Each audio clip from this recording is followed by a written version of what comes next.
Ард тузоо үзүүлж байна.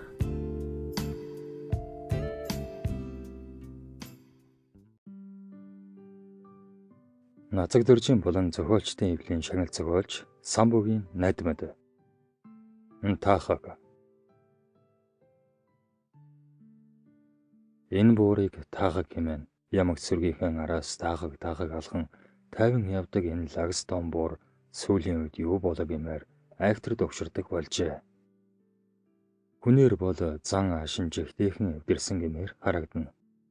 Хойд чон нохоос өргөтн алдаагүй айл сайхалтын бууртай урцалдаагүй хатал юунд гал сурсан мэд хэдэн ингээ хаагуйгүй хазан хавран бодго дормоо хүртэл бариудах нь халаг хүзүү сунган хаашаа чамаагүй илдэж явдаг зантай бочгдогсон билээ.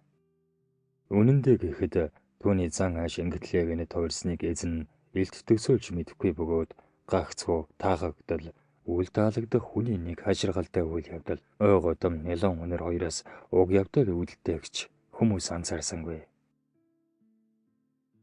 Өнөө өглөөж гисэн буур ижил сүргээ зэлнээс шалав холдуулъя гэсэн мэд үнсэн дээр хөрвөх гэж явсан инх голдуу баахан тэмэг буцаан хөөж бусдыг хэвтрээсэнд босгоод хэдгэн шиг элдэн хөөсөр бэлчээр тийш тун одваа.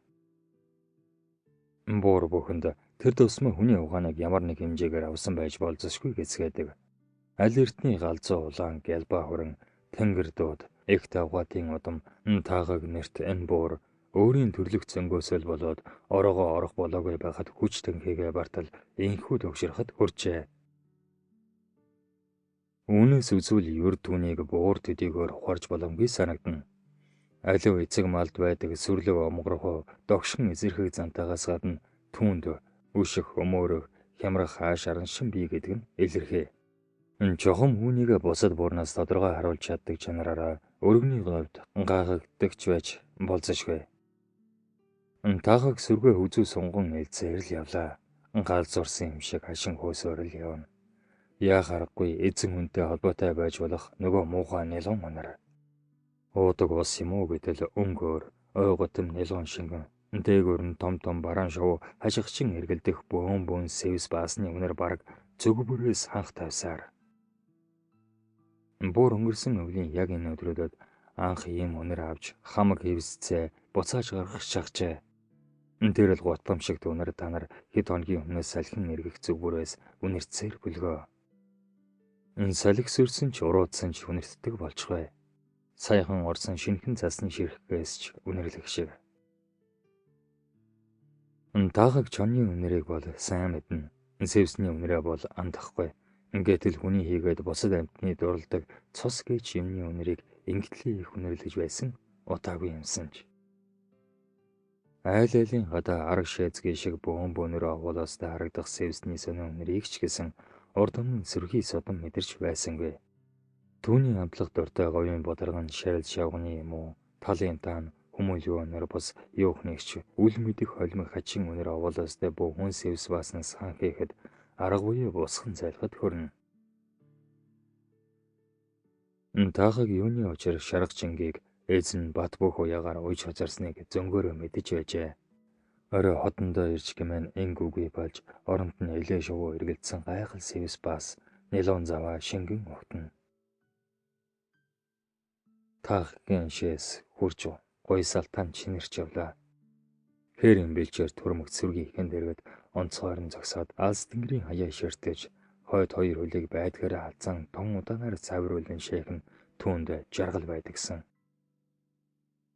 Сүрэгт аюул осол байхгүй одоо тайван эдэшилдэггүй гэсний тэмдэг болдогсон. Чингтэл яв дунд шээс алдмаар л болох нь гайтай хөөтөө өмнөөс өгтөж явгаас болж бойг буур яахан мэднэ. Таахаг эдийн угаантай хэмээг дэвч буурлын болохоор буурнаас сэтэрдгүй нь энэ бойзаа. Динхүү таахаг сүргээ чимэг хөөс хазуулсангүй шахам хашин хөөсөөр баг үдийн хадад хүрн тойрон хөрж тэндээсээ эргүүлж илдэх цаанда нэгэн хот айлын гадаа хурж ирлээ. Явдалдаа ядарч сольдсон дэмэнд хүнд хөл лагс биенийхэн жилэг гаргахаар мөнөх айлын үнсэн дээр хэвтэж амрах хөрөө ичрахаар хошуурн цогод буурч дургуулгсангүй. Чингтэл айна нөгөө өмхий самхаа өнөр гинэд хан хийхэн тэр. Таахаг энэ сацаа хачин жигтэй юм харлаа. Бөөрийнхий цагаан гэрээс хэдэн хүн гарч ирээд нэгэн тэмээг ноож эхлэхийг үзв. Ноос үсийг нь мулзаж явахдаа эгээл адилхан эвдүүлээ татлага дээсээр нь баглан хүлж урт хүзүүг нь газартаа наалдуулан сунгаж хэн нэг нь ямарваа шавх юмар шилэн хүзүүрүүн дүрээд авсанд жигтэйхэн нэлэн хунар хан хийжээ. Тэмээ босхийг завдан бүх биеэр өндийснө төдөлгүй хөдөлгөө болохыг буур сайтар гарсан аж. Эйгүү өнөр авсан тэмээд үнсэн дээрээсээ зээг тэрхийн босч чих босгон хамар шөрхүүлэн баг залуу нь үнс бужигнтал дэвсгэн өргөн залхийг завдан байн тэмдэг болоо. Тийм хэсэг байцаантал мөнөө хүмүүс яах ихийн завдалгүй нөгөө тэмээний арсыг хуулж иглээд нүцгэн цагаан бүх дараа нь улаан махыг гаргасанд таахын тэсвэр төвчээр алдагдан даруй хурдан зайлгаас аргагүй болов. Таахыг тэмээ болсон цагаас хойш олон хажиргалтай юм үзсний дотор ер бусын их гайхсан бас айсан зүйлийн нэг бол хүний хэлээр тэмээ засах буюу ахлах гэж юм. Өөрөөс нь бусад бараг бүх тэмээд жил бүр тохиолддог тэр аимшиг тавлыг хэдэнтэй үдсэн хэдийч эдгүү болтол түүнийг удаанаар харж үлзөрхлөн. Харин өнөөдрийг шиг ямиг үдсэн удаа би. Үс арсгүй махан тэмээ. Ийм ямиг урд өмнө үзэж байсангүй. Юу гэвэл Монгол хүн ямарваа малыг муулахдаа түүнийг сүргийн нүднээс нуудаг. Тэгээд ижил сүргийн бэлчээд гаргасан хойно эд бат хийдэг заншилтай.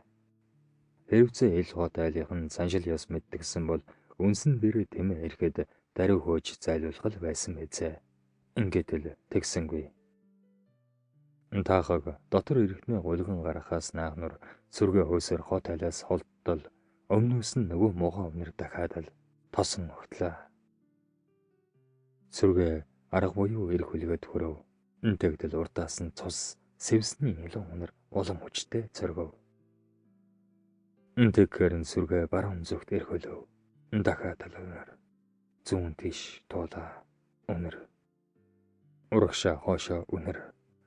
Буур хэдий тэнхээтэй бас ухаантай гэгдэх боловч хөнгөх чамтнаас сүргээ хэрхэн яаж хамгааж чадгсан бэлээ. 1993 он төгсөв.